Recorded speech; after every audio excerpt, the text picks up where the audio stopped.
오늘 말씀의 제목은 자신을 돌아보는 사람만이 영적 싸움에서 승리한다. 좀 우리 자신이 영적으로 자기를 돌아보는 자기 성찰의 삶이 얼마나 중요한가에 대해서 좀 여러분들하고 나누려고 합니다. 여러분, 이제 중국 역사에 대해서 이렇게 우리 바로 옆에 있는 나라니까 좀 우리가 이제 우리나라의 역사를 알려면 중국의 역사를 좀 알아야 되는데, 중국 역사를 좀 이제 제가 간단히 좀 여러분에게 개괄해 드리면은, 이제 주로 선사 시대라고 생각하는 우리 고조선 같이 기록이 잘 남아 있지 않은 사망오제의 시대가 있고요. 그 다음에 이제 보통 나라로서 우리가 처음 중국에서 이름을 거론하는 게 이제 하나라, 상나라, 주나라. 그래서 하상주라고 합니다. 이 주나라를 제후국으로 해가지고 여러분이 잘 아는 춘추 시대와 전국 시대가 펼쳐지고, 그거를 통일한 게 진나라죠. 진나라 무너지고 진승 오광의 난이 끝난 다음에 이제 여러분이 잘 아는 한나라, 그죠? 한 고조 유방이 세운 그 한나라가 이제 한 400년 있다가 또 혼란한 시기를 겪다가 뭐 을지문덕 이런 거 기억나시죠? 수나라, 당나라 이렇게 이어지고, 그 다음에 이제 뭐 금나라, 요나라, 원나라 이런 그 나라들이 송나라와 함께 이렇게 있다가 이제 조선이 건국될 때는 명나라, 그리고 이제 우리나라가 일제 망할 때는 이제 청나라 이렇게 되잖아요. 그래서 이제 이렇게 크게는 중국의 역사가 이렇게 개괄되는데, 오늘 좀 여러분들하고 하나라 이야기를 좀 하면서 설교를 시작하려고 합니다. 하나라는 하상주, 중국에서 역사상 가장 최초의 나라로서 이렇게 좀 설명을 하는데, 이 중국에서 중요한 지리는 이제 황허가 흐르는 이 베이징 아래쪽에 있는 중원이라는 지역이 항상 중국의 역사를 공부할 때 가장 중요한 지역인데요. 여기를 다스리는 사람은 뭘 해야 되느냐? 이 거친 황하를 잘 다스려야 된다. 즉 치수를 잘하는 그 왕조가 그 중원을 지배했다고 합니다. 마치 우리가 그 메소포타미아는 우리에게 성경 때문에 좀 잘 알려졌잖아요. 그곳에 유프라테스 강을 잘 치수한 그런 사람들이 이제 왕국을 그 지역에 우르크 이런 나라를 건설하듯이, 그래서 이제 그 나라에서 가나안 땅으로 간 게 아브라함이잖아요, 그죠? 이제 우리가 이렇게 생각하듯이 옛날 고대 왕국들은 이제 황하를 어떻게 치수하느냐? 이 하나라 우왕이라는 사람은 이 황하를 잘 치수해가지고 강력한 왕권을 잡았던 사람입니다. 그래서 이제 주변에 있는 제후국들이 있죠. 넓은 나라를 혼자 다스릴 수 없으니까 이 나라 저 나라 이 부족 저 부족 해가지고 제후국이 많았어요. 그래서 자기가 이제 하나라를 세운 다음에 주변 제후국의 제후들을 다 모았습니다. 그런데 그 중에서 한 사람이 아주 늦게 도착을 해서 이 하나라 우왕에게 불손한 태도를 보이게 돼요. 그래서 이 하나라 우왕이 자기의 왕권을 강화하기 위해서 그 사람을 칼로 처형을 합니다. 그래서 이제 이 유표씨라고 하는 그 제후 중에 한 사람이 거기에 대해서 이제 앙심을 품고 나중에 이 하나라 우왕의 나라와 전쟁을 하게 돼요. 근데 이 전쟁에서 하나라 우왕이 훨씬 더 많은 군사를 가지고 있는데 패배를 하게 돼요. 그래서 이제 오늘 여기 나오는 하나라 우왕의 아들 게라고 하는 사람이에게 우왕이 너가 직접 거병을 해가지고 전쟁을 하도록 해라 했는데, 그래서 전국에서 사람을 모아가지고 거병을 해서 전쟁을 했는데도 이 게라는 사람이 전쟁에서 지게 돼요. 많은 병사를 가지고도 지게 돼요. 그리고 제가 이제 그 사람이 했던 얘기가 이 지루징이라는 중국 사람이 쓴 책에 나와서 제가 거기다 옮겨놨어요. 제가 그거를 주보에다 적어놨습니다. 나는 장수들이 많고 땅도 넓은데 전투에서 패배한 것을 보면 나의 덕행이 부족하고 병법이 그 사람 유표씨라는 사람이죠. 그 병법이 그보다 못했다. 오늘부터 나는 나 자신을 반성하고 부족한 부분을 고치겠다라고 하면서 주변에서는 당신 잘못이 아닙니다. 그리고 우리 뭐 전형적인 그런 거 있잖아요. 주변에 이제 신하들이 막 당신이 다시 거병하면 우리가 반드시 이길 것입니다. 막 이렇게 얘기하는데 그게 아니라 이 모든 잘못이 나에게 있는 것 같다라고 하면서 이 사람이 자기 성찰을 하게 되는데요. 그 다음부터 이 사람은 아침에 일찍 일어나고요.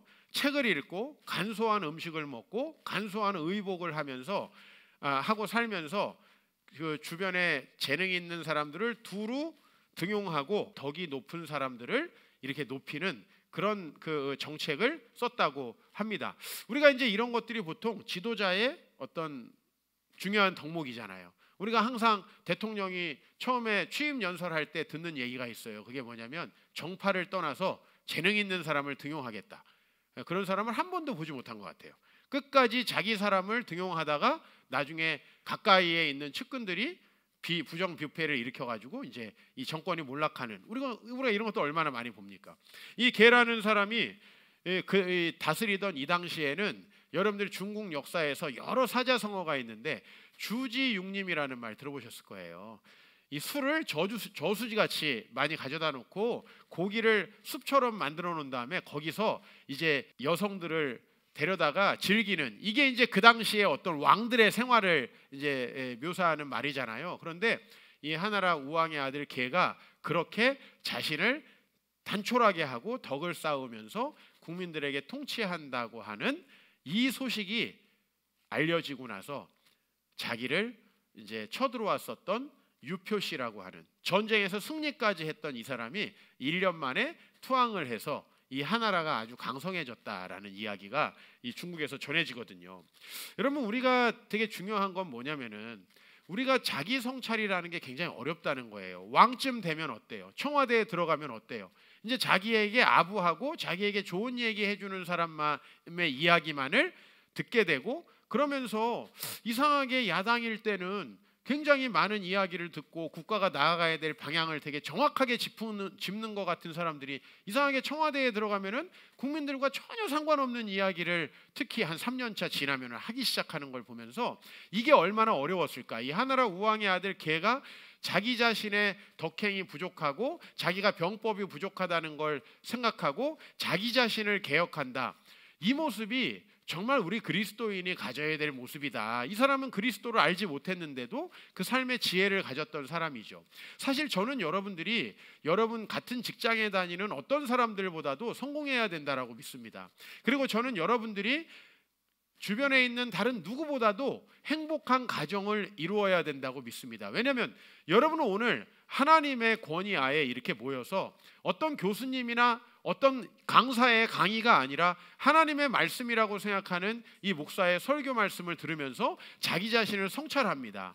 만약에 우리가 이렇게 성찰하는 이 성찰이 우리 삶에서 조금만 영향을 미쳤다면 우리는 우리의 삶이 훨씬 더 나아질 수 있을 거라는 것을 충분히 상상해 볼 수 있습니다.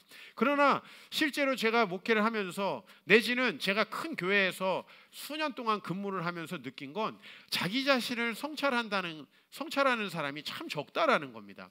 제가 이렇게 말씀을 전하고요, 여러분에게 소그룹 질문을 드립니다. 그럼 여러분들이 이제 그걸 소그룹을 하고 대부분의 리더께서 저에게 그 내용을 간략하게 보고를 해주십니다. 제가 안타까운 거는요, 3단계로 첫 번째 단계는 아예 본인을 성찰하지 않는 나눔을 하시는 분들이 계신다는 거예요. 예를 들면 자기가 적용해야 되는데 다른 사람에게 적용한다든지, 자기가 잘해가겠다고 하는 게 아니라 누가 잘했으면 좋겠다든지, 이렇게 이런 얘기를 계속 반복적으로 하시는 분들이 계세요. 이게 1단계, 아예 성찰이 없으신 분들. 두 번째는 성찰을 매주마다 하는데 10년간 변화가 전혀 없는 분들이에요.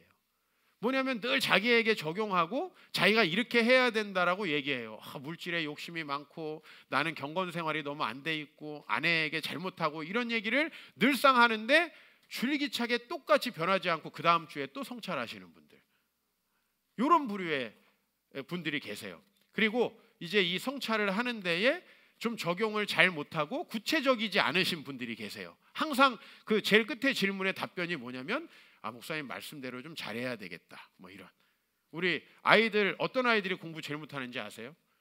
내년부터는 공부 잘할게요, 이런 아이들이 제일 공부를 못하거든요. 왜냐하면 구체적인 어떤 대안도 그 안에 존재하지 않아요. 그래서 내가 분명히 구체적으로 한 가지씩 자세하게 작은 것이라도 실천하라고 하는데, 이런 실천이 전혀 결여되신 분들은 사실은 신앙생활을 하면서 제가 원하는 게 뭐예요? 여러분의 가정이 행복해지길 바라고 여러분의 일터에서 더 행복해지길 바랍니다. 그래야지 우리가 복음의 확장성이라는 게 있는데요, 이것도 되지 않으니까 계속 교회 와서 똑같이 성찰하고 똑같이 눈물 흘리고 주변 사람은 쟤는 왜 저러는 거야?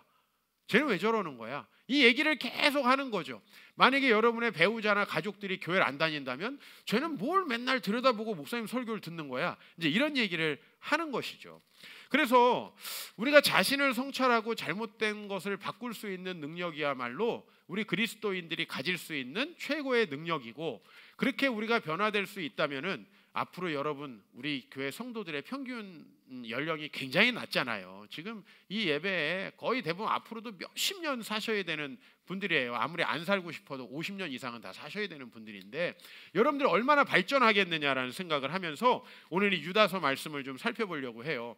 우리가 영적인 싸움에서 승리해야 된다, 이런 말을 많이 해요. 그만큼 사탄이, 우리 주변 상황이 우리를 가만두지 않거든요. 근데 그렇게 우리의 영적 성찰에서 영적 싸움에서 가장 중요한 거는 자기 성찰이에요. 이 유다서는 한 장밖에 없는 성경이에요. 여러분들에게 잘 알려지지 않은 성경이에요. 근데 유다라고 하는 사도가 자기가 소중히 여기는 공동체에 보낸 편지예요. 이 편지를 왜 보냈는지 제가 현대인의 성경으로 좀 1장 3절 4절을 좀 읽어드릴게요. 사랑하는 여러분, 나는 우리가 함께 누리는 구원에 대해서 벌써부터 여러분에게 편지하려고 생각하고 있었습니다. 그런데 성도들에게 단번에 주신 믿음을 위하여 힘써 싸우라는 편지를 써야겠다고 제가 좀 말을 집어넣자면 이번 기회에 마음 먹게 되었습니다. 그 이유는 뭐냐면 4절이에요. 이것은 어떤 사람들이 몰래 여러분 가운데 끼어들어왔기 때문입니다. 그들은 경건하지 않고 하나님의 은혜를 악용해서 방탕한 생활을 하고 우리의 유일한 주인이신 주 예수 그리스도를 모른다고 딱 잡아떼는 사람들입니다. 즉 어떤 사람들이냐면 예수를 믿으면서도 전혀 주님의 뜻대로 살아가지 않고 주변 사람들이 변화되기를 원하면서 자기는 자기가 하고 있는 그 여러 가지 경건하지 못한 행동들을 하면서 심지어는 그걸 변호까지 하면서 정당화시켜가면서 살아가는 사람들이 있기 때문에 이 유다가 지금 이 편지를 쓰고 있는 공동체가 자기 성찰에 접하지 못하고 어려움을 겪는다는 거죠. 그래서 이 사람들의 특징을 이 유다는 세 가지로 16절에 말하고 있어요. 이 사람들은 첫 번째로 원망하며 불평하는 사람이에요. 여러분, 자기 성찰을 안 하는 사람의 특징이 뭐냐면 다른 사람을 원망하고 불평한다는 겁니다. 자기가 공부할 생각은 안 하고 학교 탓을 한다는 거죠. 교육제도 탓을 한다는 거죠. 자기가 열심히 신앙생활을 하지 않고 교회 탓, 목사 탓. 물론 뭐 나쁜 사람도 있으니까 저도 욕먹을 거 많습니다. 뭐 어느 정도는 수용할 용의가 있어요. 그러나 여러분들이 그 욕을 하면서 여러분들이 자기 성찰을 안 하기 위한 도구로 삼는다면, 예를 들면 내가 수학 공부 안 한 게 수학 선생님 때문이다라고 얘기하기 위해서 수학 선생님을 욕한다면 이건 참 대책이 없는 거거든요. 그래서 첫 번째로는 원망하고 불평하는 사람들이죠. 근데 이런 사람이 주변에 있으면 우리가 어떻게 돼요? 굉장히 쉽게 영향을 받아요. 저는 저를 걱정해 주는 이야기도 안 좋아하는 사람이에요. 목사님 몸이 안 좋으셔가지고 어떻게 사역을 하시겠어요? 전 이 얘기보다는 목사님 몸이 안 좋으신지를 잘 모르겠어요. 어떻게 이렇게 건강하게 사역하세요? 비결이 뭐예요? 이렇게 물어보는 걸 좋아해요. 똑같이 건강을 걱정해 주는 거거든요. 그죠? 목사님 목회가 얼마나 힘드세요? 나 같으면 못할 것 같은데. 이렇게 저는 얘기하는 걸 싫어해요. 목사님 목회가 힘들고 어려운데도 불구하고 목사님은 항상 행복하게 하는 것 같아요. 뭐 이런 얘기를 하는 걸 전 좋아해요. 왜냐하면 불평과 원망을 하면요, 그거는 금방 전염이 됩니다. 아주 옆에 있는 사람이 지쳐요. 약간 내가 어떤 느낌이냐면은 한여름에 땀이 많이 나가지고 몸이 그냥 노골노골해지는 것 같은 느낌을 저는 원망하고 불평하는 분들을 만나면 느껴요. 빨리 좀 떨어져 있고 에어컨 쬐고 싶다, 그런 생각이 들어요. 무슨 말인지 아시겠죠? 두 번째는요, 자기의 정욕대로 욕심대로 행하는 사람이었어요. 그 사람들은 뭐냐면 신앙생활을 하건 말건 간에 자기 욕망대로 행해요. 그러면 우리는 그분들은 왜 이렇게 자기 정욕대로 행할까? 왜 자기 욕심대로 행할까? 왜 이렇게 인생의 목적을 세상의 것에 둘까라고 생각해야 되는데, 우리들이 그것에 헷갈려요. 흔들려요. 주변 사람들이 자기 욕망대로 살아가면 나도 저렇게 사는 게 행복한 건데 지금 잘못 살고 있는 건가? 라는 생각을 스스로 하게 된다는 거예요. 마지막으로 그 사람들은 항상 자신을 자랑하면서 높이면서 나에게도 아첨을 하는 거예요. 근데 무엇을 위해서 아첨해요? 이익을 위해서 아첨한다는 거예요. 나에게 뭔가를 얻어내려고 아첨해요. 근데 우리는 그 말을 믿고 싶어요. 그렇죠? 제가 과거에 어떤 목사님을 비서로 섬겼잖아요. 그 여러분 다 아시잖아요. 근데 제가 가끔 가다가 그분이 되게 매력적으로 느껴지는 적이 있었어요. 그건 언제였냐면 한 번은 그분하고 식사를 하는데 이런저런 얘기를 이렇게 해요. 그러다가 한 번은 이 목사님, 내가 나이가 드니까 아부하는 사람들이 참 좋아. 내가 이 얘기를 하는데 굉장히 인간적인 매력을 느꼈어요. 왜냐하면 사실 우리 나이 안 들어도 아부하는 사람이 좋지 않아요? 여러분 부부싸움 대체로 팩트 얘기하다가 부부싸움 하잖아요. 없는 얘기 하나? 남편과 아내가 없는 얘기를 해가지고 부부싸움 하는 경우는 거의 없어요. 사실을. 그래서 우리는 목사님 사실을 얘기하는데 왜 이렇게 화를 내는지 모르겠어요 라고 얘기하는데 사실을 얘기할 때 제일 화가 난다. 근데 나는 이분이 왜 그때 매력적이었냐면 자신이 나이가 들어가면서 그렇게 된다는 걸 인지하고 계시는 것 같았어요. 점점 나에게 좋은 얘기 해주는 사람에게만 이렇게 귀가 가. 그런 사람들만 좀 옆에 두고 싶어. 그래서 그런 것들이 좀 내 문제인 것 같아 라고 얘기하는 것 같았어요. 그걸 저에게 솔직히 젊은 아들 같은 목사에게 이야기할 때 우리가 사실은요 주변에 이익을 위해서 아첨하는 거예요. 모든 종류의 이익은. 나도요 내가 이거 참 목회하면서 내 자신에게 좀 이제 이 목사가 다 돼가는구나 이렇게 생각하는 건 제가 여러분을 만나가지고 늘 칭찬하고 있어요. 왜냐면은 내가 사실대로 얘기하면은 고기 보내던 분이 양말 보내주더라고. 그걸 내가 이렇게 경험하면서 무의식적으로 파블로프의 개처럼 칭찬이 나오는 거야. 만나면 항상 위로하고 있는 거야. 설교 시간만은 아직 안 되더라고요 그게. 그래서 내가 설교 시간에는 하고자 하는 말을 거의 대부분 하더라고요. 그런데 저도 무슨 얘기냐니까 점점 여러분들이 자기를 성찰할 수 있는 말을 하는 것보다는 힘들고 어려우니까 위로하고 격려해주고 싶은 생각이 들더라는 거예요. 무슨 얘기죠? 그만큼 우리가 나이가 들어갈수록 자기 성찰을 할 기회가 없어진다는 거죠. 영적 싸움에서 우리는 어떻게 승리할 수 있느냐? 오늘 이제 그것을 그래서 1장 21절에 이야기하고 있어요. 사랑하는 자들아 너희는 너희의 지극히 거룩한 믿음 위에 자신을 세우며, 다시 한번 읽어요. 너희의 지극히 거룩한 믿음 위에 자신을 세우며, 그 다음에 하나님 사랑 안에서 자신을 지키라 하고 말하고 있어요. 이 두 구절에서 공통된 말이 뭔가요? 자신이죠. 자신. 그죠? 여러분들은 가끔가다 그 얘기를 해요. 목사님께서 말씀을 전해주셔가지고 제가 변했다고. 저는 마음속으로 솔직히 그렇게 생각하지 않습니다. 왜냐면요, 제가 수도 없는 사람에게 얘기하는데 변하는 사람은 많지 않거든요.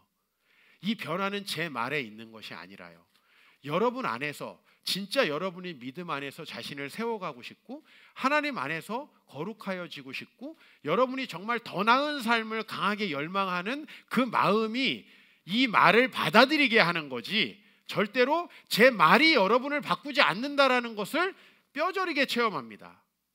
그래서 저는 누군가가 목사님 말씀 때문에 제가 이렇게 바뀐 것 같아요, 전 그렇게 생각하지 않고 우리 자매님 형제님 안에 이미 하나님과 하나 되어서 여러분 그 당신의 삶이 해결되고 더 나은 삶을 살기 위한 그런 강한 열망과 마음이 있기 때문에 제 말을 들어주신 겁니다. 반대로 말하면요, 우리는 세상 사람들에게 맨날 속고 사기당하고 이렇게 해요. 그 이유가 뭐예요? 우리 안에 사실은 그 사람이 달콤한 얘기를 할 때 그것을 믿고 싶은 생각이 있는 거예요. 우리 남자들이 과거에 그 미모의 로비스트들에게 많이 당했어요. 그 이유는 뭐냐면 그 사람이 이렇게 이쁘고 너무나 지적이고 매력적인 사람인데 자기에게 막 카페에서 말을 걸어올 때 이게 사기꾼이지 싶어도 안 믿고 싶은 거예요. 저런 사람이 정말 날 진짜 좋아해 줬으면 좋겠다라는 게, 우리 와이프 집어치우고 저 사람하고 사랑에 빠졌으면 좋겠다라는 생각이 안에 내재되어 있는 거예요. 근데 정말 그 사람이 그렇게 행동해 주니까 자기 눈을 질끈 감아버리는 거예요. 자기 성찰이 필요한데. 그래서 정말 그 수십 년간 쌓아왔던 명예와 업적과 재산이 한순간에 날아가는 사람들이 과거에 많이 있었어요. 그 로비스트 때문에 망한 게 아니죠. 저는 그 안에 있는 그 내면, 그죠? 더 짜릿하고 더 아름다운 여성과 더 쾌락을 누리고 싶은 그 사람의 그 내면의 욕망이 그 일을 이루었다라고 하는 겁니다. 우리가 이런 것으로부터 어떻게 해야 됩니까? 따라합시다. 자신을 세우고 자신을 지키라. 이거예요. 유다는 자기를 성찰하라고 이야기하고 있어요. 여러분 스스로가 변화된다면 그저 목사는 5% 정도의 역할을 했을 뿐이고요. 성령께서 여러분 안에 내가 변화되고 싶은 마음을 주신 거예요. 솔직히 말하는 게 이게 솔직한 말이에요. 여러분이 변화되지 않는다면 제가 사역을 못하는 게 한 절반 정도 되겠죠. 그러나 여러분 스스로 내면에서 그렇게 변화를 수용하지 않고 늘 변명하고 싶은 여러분의 자아가 살아 숨쉬고 있기 때문이죠. 우리가 그것을 변화시켜야만 더 나은 삶으로 나아갈 수 있다. 여러분 지금부터 더 나아지면요, 앞으로 감당할 수 없는 분이 될 정도로 젊어요. 여러분들은 감당할 수 없어요. 그래서 저는 이제 이렇게 되기 위해서 자기 성찰로 승리하는 비법 3가지를 여러분들에게 전하는데, 오늘은 우리가 자기 성찰을 하면서 더 영적으로 나아지는 비법을 사탄에게 어깃장 놓는 것이다 라고 제가 이렇게 한번 단어를 만들어 봤어요. 영적 전쟁에서 승리하기 위해 자기 성찰하는 방법 뭐예요? 사탄에게 어깃장 놓기. 오늘은 어기장으로 가볼 거예요. 첫 번째는 어예요. 자기 성찰이 얼마나 어려운 것인가라는 것을 알아야 한다라는 것입니다. 벌거벗을 용기라는 책이 있습니다. 이 책은 이제 그 은퇴 이후에 자산 관리를 하는 것을 가르쳐주는 한 자산 관리 전문가가 쓴 책인데요. 저는 사실은 은퇴 이후에 자산 관리 이런 거에 큰 관심이 없어요. 근데 제가 이 책을 보게 된 이유는 이 사람이 이제 5개의 키워드로 책을 썼는데 첫 번째 것이 성찰이었어요. 그래서 자기 성찰에 대한 내용을 찾다가 이 사람의 책을 접하게 됐는데요. 이런 부분이 있어요. 어렸을 때는 부모님이나 선생님이 있고 사회에 나가서는 공적인 일로 만나는 인간관계들이 있기 때문에 언행을 반성할 기회를 가질 수 있다. 그런데 나이가 들수록 피드백을 주는 사람이 줄어들고 이런 상태에서 세월이 5년, 10년 흐르다 보면 자신도 모르게 옆길로 크게 벗어나게 된다라는 말이에요. 저는 이 부분에 상당히 공감하면서도 여기다가 한마디를 덧붙이고 싶었어요. 나이가 들면 피드백하는 사람이 없어지는 게 아니라 피드백하는 사람을 자기가 다 없애버려요. 멀리 해버려요. 그리고 자기에게 좋은 말 해주는 사람들만 만나고 싶어하고 그런 얘기만 선별적으로 마음속에 받아들여요. 우리 안에는 내면의 고집이라는 게 있어요. 그것을 꺾는 것이 회개의 시작이에요. 그것을 꺾었을 때 다른 사람의 말이 들어오기 시작하는 거고요. 우리는 목사의 설교도 여러분들이 오늘 말씀은 내가 생각해도 괜찮은 것 같아, 이런 판단이 있더라고요. 오늘 말씀은 그건 아닌 것 같아, 그건 목사님 생각이지. 여러분 이런 자의적인 판단은 누가 내리는 건가요? 그것이 굉장히 위험한 것이라는 것입니다. 적어도 제가 사역을 잘 한다라고 하는 전제하에서 여러분들은 하나님의 말씀을 다 받아들이려면 다 받아들이고 다 아닐 거면은 다 아니어야지 이게 정상적인 거예요. 그런데 우리는 우리 안에 이 자기중심성이 있기 때문에 정말 자기 자신을 나이가 들면 피드백이 적어지기도 하지만 이제 피드백을 해주는 사람을 점점 멀리 한다는 거죠. 현대인의 특징이 우리 목사들이 교회가 부흥을 하려면 회개 설교를 하지 말아야 된대요. 이게 다 나와 있어요. 회개 설교를 하면 헌금이 30%가 줄어든다고 통계가 나와 있어요. 참 슬픈 통계지만 나는 믿지도 않고 따르지도 않아요. 왜냐하면 회개가 없으면 하나님 나라가 없어요. 내 지금의 삶이 성찰해서 바뀌지 않는 한은 절대로 변화된 삶이 없다는 거죠. 제가 목회하면서 최종적으로 여러분들에게 원하는 건 더 행복하고 더 나은 삶이에요. 그리고 그것이 천국에서 영원히 이어지길 바라는 거예요. 그런데 그 삶이 되어지기 위해서는 지금의 삶이 문제가 있고 우리의 내면이 망가져 있다는 것을 인정하는 것이 필요합니다. 그것을 인정하지 않고 가는 것이 우리 대부분이에요. 그래서 사실은 이렇게 자기 성찰의 기회를 많이 가지면서도 어떻게 보면 우리가 변하지 않는 거죠. 언제까지? 삶의 정말 큰 문제가 아주 물리적으로 우리에게 찾아올 때까지 우리는 자신을 변화하지 않으려고 끝까지 저항하는 특성이 있어요. 피드백이 없는 게 아니에요. 제가 볼 때는 벌거벗을 용기라는 책보다 한 걸음 더 나아가면 우리는 피드백을 선별해요. 그리고 그 상황에 직면하고 싶어 하지 않아요. 내가 부정한 관계 우리 아내와의 관계 말고 남편과의 관계 말고 부정한 관계에 접어들었을 때 우리 양심은 분명히 고동치면서 이야기하고 여러분의 예배 때도 여러분의 양심이 불편할 거예요. 그런데요, 일정한 시간이 지나면 예배 때도 불편하지 않아요. 왜 그런지 아세요? 이미 내가 방어할 수 있는 방법을 다 찾아요. 처음에는 교회 와가지고 내가 주님 앞에 예배를 성실히 드리지 못하는 거, 내가 물질적으로 정직하지 못한 거에 대해서 좀 양심의 가책이 있다가 내가 조금 더 버티잖아요. 그러면 굉장히 자유로운 때가 옵니다.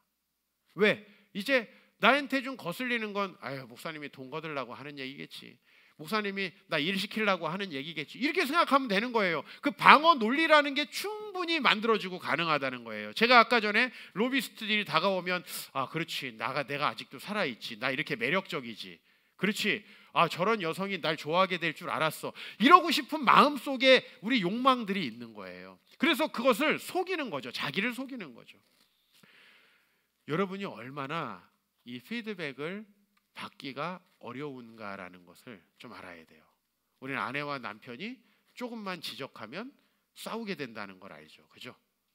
우리 아내는 저에게 팩트를 잘 얘기 안 하는데 저는 좀 하는 편이에요. 그래서 우리 아내를 많이 속상하게 하는 편이에요. 우리 아내도 그 피드백을 받아들이는 걸 상당히 어려워해요. 그리고 왜 나는 안 하는데 너는 해, 뭐 이런 거예요. 대충 논리가. 나는 당신을 행복하게 해주려고 하는 거야 라고 말은 하지만 사실 내가 좀 답답한 게 있어서 하는 거예요. 근데 누구나 자기 자신의 현실에 대해서 직면하는 건 어려운 거더라고요. 그런데 여러분들이 그걸 정말 어렵다는 걸 알고 이제 그것을 스스로가 좀 말씀을 통해서나 이렇게 자기에게 직접적으로 상처 주는 말 때문에가 아니라 여러분이 객관적으로 책이나 말씀을 통해서 성경을 통해서 그렇게 자기 자신을 피드백을 할 때만이 여러분 더 나은 삶으로 변화될 수 있다라는 말씀을 드립니다. 그리고 우리 두 번째가 기준이에요. 기준. 오늘 말씀에서 다시 한번 우리가 생각할 것은 지극히 거룩한 믿음 위에 자신을 세우라. 그리고 하나님의 사랑 안에서 자신을 지키라. 제가 이 말씀 두 가지를 드렸죠. 기준이 어디 있어요? 지극히 거룩한 믿음 위에 자신을 세우라는 거예요. 우리 주변에 수많은 사람들이 나를 평가합니다. 제가 쫙 이렇게 올라가면 두 분의 경비소장님이 저에게 인사합니다. 우리 건물과 앞건물. 아, 목사님 좋은 사람이래. 이거 무슨 얘기일까요? 일반적으로 이 입주자들이 이 경비 일하시는 분들을 많이 무시해요. 저는 무시하지 않고 항상 고개를 숙여서 인사합니다. 인사 잘한다는 얘기죠. 뭐 훌륭한 목사다, 무슨 뭐 복음 사역을 잘한다, 이런 거엔 그분들 전혀 관심 없어요. 그러면 이제 조금 가다 보면은 요 옆에 추어탕집 아저씨가 이제 나와서 담배를 펴요. 요 구석에서. 그분이 나한테 좋은 목사님이래요. 이건 무슨 얘기일까요? 추어탕을 잘 사 먹으러 온다는 얘기죠. 그렇잖아요. 추어탕 안 먹으러 가면 나쁜 목사가 되는 거예요. 난 바로. 맞죠? 그죠? 옆에 카센터에 가요. 좋은 목사님이래요. 이건 뭐예요? 자주 꼬라박아서 수리하러 온다, 이런 얘기인 거죠. 깎지 않는다. 여러분, 세상 사람들은 우리를 자기의 기준으로 평가하는 거예요. 그것 때문에 우리가 우리 자신을 오버 에스티메이트 하거나 그 말들 때문에 우리가 우리 자신을 언더 에스티메이트 할 필요가 있어요?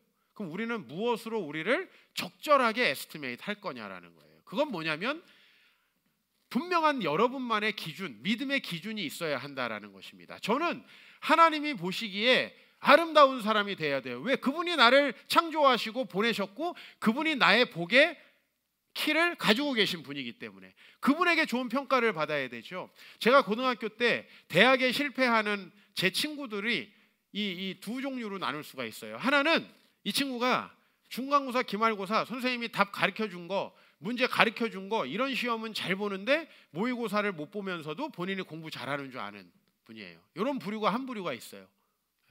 내신에서 선생님이 얘기하는 거. 그 다음에 또 한 부류는 뭐냐면 국사나 도덕 잘하면서 본인이 잘한다고 생각하는 거예요. 여러분 아시다시피 어느 과목이 비중이 큰가요? 우리 그거를 잘해야 되죠. 그런데 그렇게 생각하지 않고 본인이 다른 기준으로 본인이 되게 잘한다고 생각을 해요. 그럼 마음은 편하시겠죠. 또 다른 하나는 뭐냐면 우리가 고등학교 때 적어도 30번 정도 모의고사를 봐요. 제일 잘 본 거, 지름신이 임했을 때 그때를 본인 성적이라고 생각하는 거예요. 그리고 제일 못 본 건 그건 내 실력이 아니라고 생각하는 거예요. 이런 분들 대학에 반드시 실패하더라고요. 인생에다 좀 빗대 보겠습니다. 우리가 뭘 기준으로 우리 자신을 평가해야 되는가요? 하나님이 보시기에 너무 중요한 기준, 그죠? 우리가 하나님의 소명대로 살아가는가? 그분이 우리에게 주신 물질과 달란트, 자식을 하나님의 영광을 위해서 사용하고 있는가? 그렇게 키워가고 있는가? 이런 기준에서 여러분이 여러분을 생각해야 되는데, 우리는 강남 아줌마, 동네 아줌마의 기준으로 자꾸만 하고 싶은 그런 유혹. 왜? 여러분 아까 전에 유다서는요, 교회 공동체에 어떤 사람이 가만히 들어왔다는 거예요. 무슨 빈폴도 아니고 가만히 들어왔다는 거예요. 그런데 그게 무슨 얘기예요? 여러분들이 일상생활 속에 얼마나 많은 사람들이 여러분 삶에 개입하나요? 믿지 않으면서도 잘 사는 것처럼 보이는 얼마나 많은 사람들이 여러분에게 인생은 이런 거야 라고 훈계하나요? 그죠? 그런 얘기들에 흔들리지 않으려면은 나의 분명하고 확고한 기준이 있어야 된다라는 거죠. 그래야지 여러분들이 그걸 부러워하거나 혹은 그 사람들이 깎아내릴 때 상처받지 않을 수 있다는 거죠. 하나님이 보시기에 나는 어떤 사람인가라는 걸 생각하는 거죠. 여러분 중국의 춘추 전국 시대에 제나라라고 하는 나라가 있었습니다. 근데 이 제나라는 지금의 이제 산동반도 있는 쪽이 이제 제나라입니다. 이 제나라에 이제 유명한 재상이 있어요. 축이라고 하는. 여러분 중국에서 여러분 이제 유명한 재상 혹은 유명한 책사 아는 사람이 누구예요? 강태공.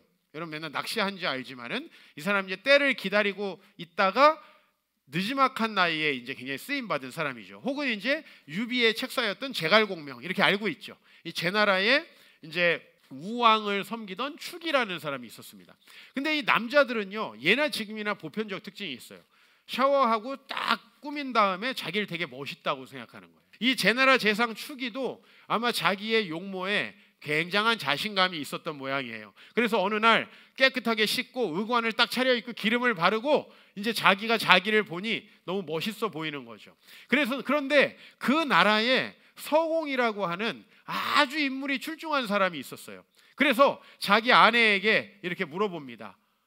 나랑 서공 중에 누가 더 잘생겼느냐? 그랬더니 아내가 당신이 당연히 최고로 잘생겼습니다라고 답을 해요. 옆에 이제 첩이 있어요. 첩에게 나와 서공 중에 누가 더 잘생겼나 물어봤더니 서공은 우리 축이 재상님께는 비할 바가 아니라고 이렇게 답을 합니다. 근데 자기 집에 왔다 갔다 하는 손님들과 다른 관료들에게 물어봤더니 하나같이 서공보다 축이가 너무 낫다라고 이렇게 평가를 해주는 거예요. 그런데 어느 날 축이가 서공이라는 사람을 만났어요. 근데 솔직히 아무리 생각해도 제가 잘생기지 않았어. 약간 이제 저하고 공유 정도의 차이, 이런 어떤 도저히 넘나들 수 없는 어떤 벽이 느껴졌어요. 그리고 이 사람을 본 다음에 이제 그날 밤에 자기가 자기 자신을 돌아보게 됩니다. 사람들이 나에게 왜 더 서공보다 잘생겼다고 했는가? 분명히 서공이 훨씬 더 나은데 라고 생각을 해봤더니 아내는 자기를 사랑하니까 그렇게 답했겠다. 그럼 첩은 왜 이 축이가 더 잘생겼다고 했는가? 이 첩은 늘 쫓겨날 그런 것을 불안해했답니다. 옛날에. 그래서 내 기분을 언짢게 하면 혹시 쫓겨날까 봐 생각해서 내가 더 잘생겼다고 했겠구나. 이제 이 축이의 성찰이에요. 마지막으로 이 집에 왔다 갔다 하는 이 손님들과 다른 관리들은 왜 나에게 서공보다 잘생겼다고 얘기했을까 생각해봤더니 다 꿍꿍이가 있어요. 자기들이 원하는 게 있고 하고 싶은 일이 있으니까 이 축이에게 와서 당신이 낫다라고 아부했다는 거예요. 그래서 그날 밤에 크게 이 축이가 깨닫고 상소문을 씁니다. 우왕에게. 왜냐하면 한낱 재상에게도 이렇게 많은 사람들이 아부를 하는데 왕은 얼마나 많은 사람들이 아부를 해서 그 성찰을 흐려버릴까에 대해서 생각을 해가지고 자기가 느낀 바에 대해서 상소문을 올렸다. 이렇게 좋은 책사가 있었기 때문에 이 제나라의 우왕이 당시에 태평성대를 이룰 수 있었다라고 중국 역사에 기록하고 있다라는 거예요. 여러분 우리가요 얼마나 이렇게 스스로를 바로 보기가 어렵습니까? 그리고 내 주위에 나를 이용하려고 하는 아부꾼들에게 얼마나 많이 속아 넘어가고 여러분들을 깎아내리려고 하는 사탄의 말에 우리는 얼마나 많이 상처받습니까? 여러분, 그러면 안 된다는 거죠. 기준을 세운다는 거 되게 중요하고 객관적으로 말씀 안에서 내 자신을 본다라는 게 너무 중요하다. 마지막으로 이제 어깃장이죠. 사탄에게 어깃장을 놔야 되는데 장래를 소망해야지만 우리가 자기를 돌아볼 수 있다라는 거예요. 사실은요, 자기의 부족함을 알게 된다는 건 너무 힘든 일이에요. 저도 목사로서 더 나은 목사가 되려고 끊임없이 공부를 해야 되는데 이걸 하면 저걸 모르고 저걸 하면 저걸 몰라요. 또 이걸 하다 보면 신학을 잘 모르겠고 신학책만 보다 보면 또 설교가 딱딱해져요. 너무너무나 어려운 거예요.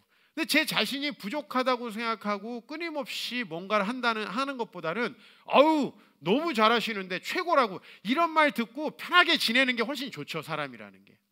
그러나 제가 궁극적으로는 주님 앞에서 좀 더 나은 목회자가 되기 위해서는 누가 나에게 말해줘서가 아니라 내 주위에는 저에게 아부하는 사람들이 대부분이지만 우리 아내도 저에게 항상 용기를 불어넣어 주느라 저에게 피드백을 많이 해주지 않지만요, 스스로가 피드백을 해야 돼요. 그러려면 내가 그렇게 피드백을 받아들이고 미래를 만들었을 때 내 장래가 아름다워질 거라는 소망이 있어야 돼요. 바로 이게 회개하라 하나님 나라가 가까웠느니라고 하는 복음이에요. 우리가 지금의 삶의 방식을 버리고 그 하나님이 나의 주인이 되시는 삶의 방식을 따라갈 때 우리의 미래가 행복하다, 복되다 라고 하는 거죠. 그러나 당장 느껴지는 감정은요, 자기 성찰을 하면 아파요, 힘들어요.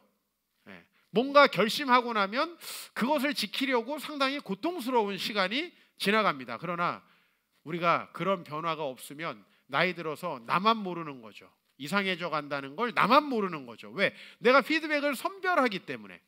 그래서 저는 여러분들이 장래를 소망하기를 간절히 원합니다. 제가 여러분들을 보면 그렇게 여러분이 바뀌어야 한다라는 얘기만 자꾸 하고 계세요. 그러니까 변화가 없는 거예요. 바뀌면 내가 내 자신을 바꾸면 우리 가정과 미래가 달라진다는 것을 믿어야만 바꿀 수 있다라는 거예요.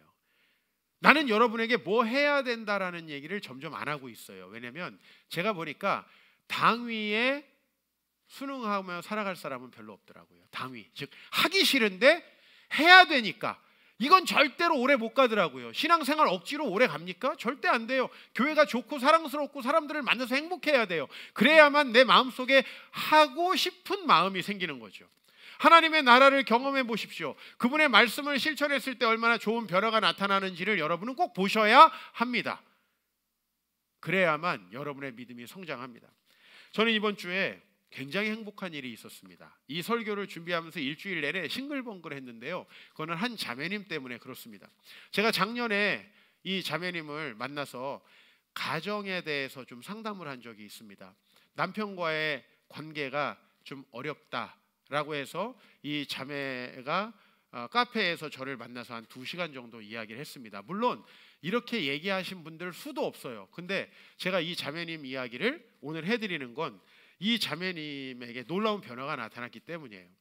이 자매님이 남편하고 관계가 어렵대요. 근데 그 남편하고 어려운 그 관계가 어려운 그 어떤 증거가 있어야 되잖아요. 그게 뭐였냐면은 나를 남편이 싫어한다는 거였어요. 나를 남편이 싫어한다. 왜? 그때 당시에 이제 한참 그 전에 온라인 예배를 드리고 있었어요. 그러니까 이 자매님이 계속 집에서 혼자서 온라인 예배를 보는 거예요. 온라인 예배를 본 다음에 남편한테는 틱틱거리니까 내가 싫은 거예요. 이해가 되시죠? 네. 너 그거 뭐하러 보냐는 거죠. 네? 교회를 안 나오는 입장에서는 충분히 가능한 시나리오예요. 나를 싫어한다는 건 유추해보면 그렇게 예배드리고 있으면서 나한텐 잘 못한다는 얘기고, 그러다 보니까 나를 싫어하는 거지. 그 사람이 나를 싫어할 이유가 없어요. 한 번도 만나본 적이 없으니까. 나를 싫어할 일이 없잖아요. 모르는데. 그래서 제가 두 분 사이에 문제가 있음을 직감하고 몇 가지 질문을 했습니다. 그게 뭐에 관한 거였냐면 첫 번째로는 돈에 관한 거였어요. 왜? 가정에서 부부 사이의 문제 중에 상당수는 돈 때문에 생깁니다. 그래서 돈에 관련돼서 물어봤고요. 두 번째는 성에 관련해서 물어봤어요.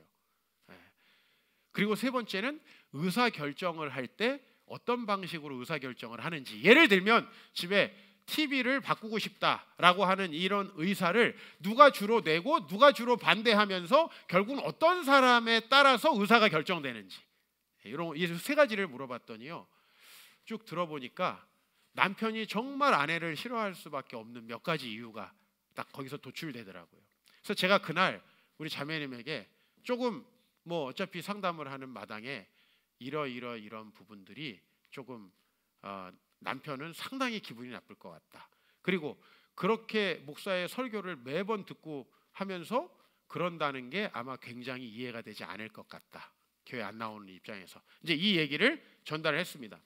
사실은 저는 뭐 이런 상담을 마르고 닳도록 했기 때문에 이 상담을 하고서는 그분이 할 거라는 생각은 거의 안 합니다, 솔직히. 제가 이제 기대를 많이 내려놨어요. 제가 그렇게 얘기해도 안 하겠지.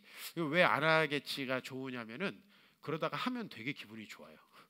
나는 별 기대 안 했는데 변화가 일어나면 되게 기분이 좋고요. 안 했다고 하면 뭐 어차피 예상대로 된 거니까 뭐 그렇게 노빅딜이에요. 큰 문제가 없어요.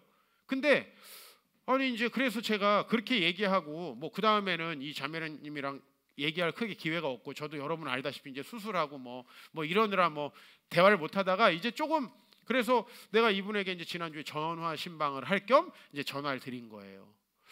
그래서 어떻게 좀 가정에 좀 변화가 있습니까? 제가 작년에 이렇게 이야기를 했으니까. 그랬더니 너무 가정이 행복해졌다는 거예요. 근데 이제 이렇게 우리 가정이 행복해졌어요, 뭐 우리 가정은 원만해요, 저는 이런 얘기를 안 믿어요. 왜냐하면 그거는 본인이 결론 내리는 거기 때문에. 그래서 제가 이렇게 물어봤어요. 자매님이 가정이 행복하다고 얘기하는 근거가 뭡니까? 그 일을 하나만 좀 구체적으로 저에게 예를 들어보세요. 그랬더니 이 자매님이 정말 고민도 하지 않고, 최근에요, 우리 남편이 제가 너무 사랑스럽다는 얘기를 자주 해줘요. 이 얘기를 하는 거예요. 이 얘기를 듣고 이거는 확실한 변화구나라고 생각을 했어요. 저는 한 번도 사랑한다고 말을 안 하고 우리 아내하고 결혼을 했어요. 제가 2006년에 처음으로 아내한테 사랑한다는 얘기를 했어요. 물론 그 이후에는 제가 빚을 갚느라 많이 하고 있어요. 그러나 참 남자가요, 그것도 뭐 경상도 분위기에서건 전라도 분위기에선 이렇게 잘하면서 누군가에게 이렇게 사랑을 표현한다는 건 대부분 남자들에겐 그렇게 쉬운 일이 아닙니다. 그런데 이분이, 뭐 저는 그분에 대해서 자세히 모르지만 그렇게 너무 아내가 사랑스럽다고 얘기하고, 이 코로나 시국에 그 가정이 굉장히 경제적 타격을 많이 받은 가정이에요. 사실 우리 교회에 그렇게 타격을 많이 받은 분이 별로 없어요. 몇 가정이 코로나 때문에 경제적으로 조금 타격을 받으셨는데, 그런 가장 많이 타격을 받은 분 중에 한 가정이거든요. 근데 그분이 너무 요즘에 그래서 행복하고 목사님께 감사하다 얘기해서 제가 나에게 감사할 게 아니라 너무 훌륭하다라는 생각을 했어요. 앞으로 더 두고 봐야 되겠고 또 앞으로 인생을 두고 봐야 되겠지만은 나는 솔직히 얘기해서 내가 하라 그런다고 하는 사람 거의 본 적이 없다. 내가 그래서 너무 감사하다고 얘기하고 이렇게 전화를 끊었는데요.